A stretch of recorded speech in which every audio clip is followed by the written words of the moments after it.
Ça, c'est la NBA, plus grande ligue de basketball au monde, fondée en 1970 à New York. Et les équipes ont au moins un point commun. Souvent, leur nom n'a que très peu de rapport avec le basket. Et comprendre les appellations des équipes, c'est raconter une histoire des États-Unis. Le voici à travers le nom des 8 équipes qualifiées en demi-finale de playoffs cette saison.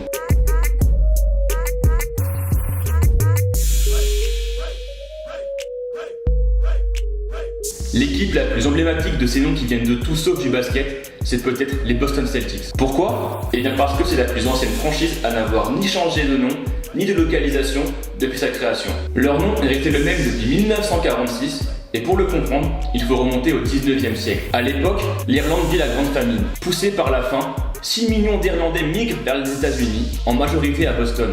Le nom, le trèfle, la couleur du maillot, tout cela fait directement référence aux migrants irlandais. En 1946, les Philadelphia Warriors sont créés à Philadelphie. Ce nom rend hommage à une ancienne équipe de basket ayant évolué à Philadelphie en 1925. En 1962, l'équipe déménage à San Francisco où elle conserve son nom. Ils ont ensuite déménagé à Oakland en 1971 et se sont appelés les Golden State Warriors en référence au pont du Golden Gate situé lui à San Francisco. Anciennement appelée les Syracuse Nationals, l'équipe évoluait alors au War Memorial Arena à New York. En 1963, les propriétaires décident de récupérer la place laissée vacante par les Warriors et déménagent à Philadelphie et se nomment les Sixers. Pour comprendre ce nom, il faut remonter en 1776 où la déclaration d'indépendance des États-Unis a été signée à Philadelphie. L'équipe se nomme alors les 76ers en référence à ce moment clé de l'histoire. Les médias les ont cependant appelés les Sixers et ce nom est rentré dans la culture. Aujourd'hui, on peut donc appeler l'équipe soit les 76ers, soit les Sixers. En 1967, la course à la conquête spatiale fait rage aux États-Unis. C'est 2 ans avant que Neil Armstrong marche sur la Lune. San Diego, alors ville majeure dans ce domaine, grâce à la construction du fusée Atlas, s'apprête à accueillir une nouvelle franchise en NBA, les San Diego Rockets. Ils n'ont pas changé de nom lors du déménagement à Houston en 1971. En effet, Houston abritait un centre spatial de la NASA. Également créé en 1967, les Denver Nuggets ont plusieurs fois changé de nom. Tout d'abord appelés les Denver Rockets, l'équipe change de nom 7 ans plus tard et devient les Nuggets. Pour comprendre le nom actuel, il faut remonter 200 ans en arrière. Lors du XIXe siècle, le Colorado a été témoin de la ruée vers l'or qui a duré durant de nombreuses années. La population de nombreuses villes a ainsi considérablement augmenté en passant de 5 000 à 30 000 personnes. Des personnes de tout horizon venaient chercher des pépites d'or, nuggets en anglais.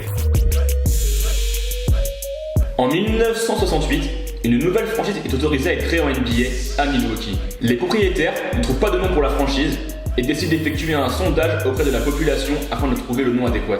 Les propriétaires ne trouvent pas de nom et décident d'effectuer un sondage auprès de la population afin de récolter le plus de propositions possible. 40 000 votes sont retenus et 2 propositions sortent du lot, les Wisconsin et les Bucks.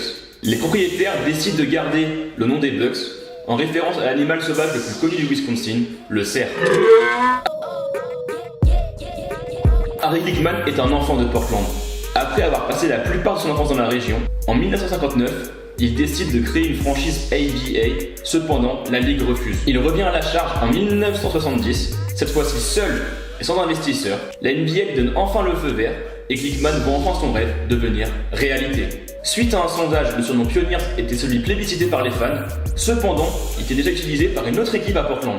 Dans sa volonté de garder un nom similaire à celui de Pionnier, il opte pour celui de Trailblazers, qui signifie guider les autres. Ce nom, qui n'a pas été bien accueilli au début par la population, est aujourd'hui rentré dans la culture locale.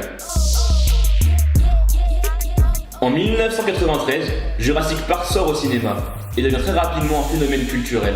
Avec plus de 86 millions d'entrées au Canada et aux États-Unis, il se classe très rapidement au 20e rang des films les plus vus de tous les temps au box-office américain. Et le film a tellement de succès qu'il va inspirer le nom de la franchise NBA de Toronto. En 1995, lors de l'expansion de la NBA, Toronto est ainsi la seule franchise à évoluer en dehors des États-Unis.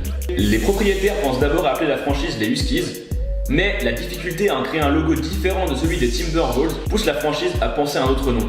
Ils réalisent ensuite un sondage à l'échelle nationale afin de récolter le plus de propositions possible. Ils reçoivent ainsi plus de 2000 propositions et en gardent seulement 10, dont les Raptors.